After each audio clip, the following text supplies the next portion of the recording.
كل سنة وانتم طيبين، وفي رمضان دايما متجمعين. رمضان قرب على الانتهاء زي ما انتم شايفين، الأيام الجميلة بتجري بسرعة. أول حاجة النهاردة هنعمل معانا سلطة جميلة جدا، هي سلطة الكول سلو يا جماعة.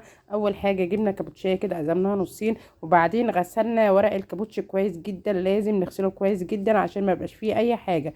وبعدين هنبدأ نقطعه قطع صغيرة، أو عايزة تحطيه في الكبة مفيش مشكلة خالص. وهننزل كمان عليها بعد كده نقطع نبشر جزراية معانا، وهنبشر كمان نص بصلايه كده. حابه تحطي البصل حطيه، مش حابه براحتك، بس البصل بيخلي سلطه الكول سلو مسكره كده يا جماعه معانا. سلطه الكول سلو دي بتبقى مسكره وجميله جدا. هنبدا نعمل الدريسنج كده زي ما انتم شايفين بتاعها. معايا كوبايه من المايونيز، وهننزل عليها كمان بكوبايه من الزبادي، وهننزل عليها بعصره ليمونه، وهننزل كمان عليها بمعلقتين من الخل. واهم حاجه لسلطه الكولسلو اللي هتخليها طعمها تحفه قوي قوي قوي مميز، هي طبعا معلقتين السكر. عايزه تحطي بودره حطي، عايزه تحطي العادي اللي انا حاطاه مفيش مشكله خالص، مش هيختلف معانا. في ناس بتحط كمان عليها عسل.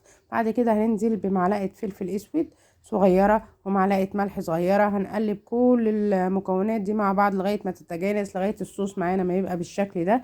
نبدا ننزل بكل المكونات بتاعتنا بتاعه السلطه اللي هي الكابوتشي، وهننزل عليها بالجزر والبصل.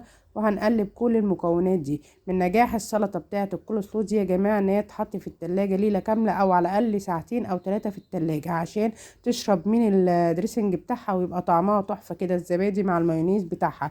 وهتبقى بالشكل اللي انتوا هتشوفوه ده في الاخر. وبقت احلى سلطه كول سلو. تشرفك في عزايمك وبألف هنا.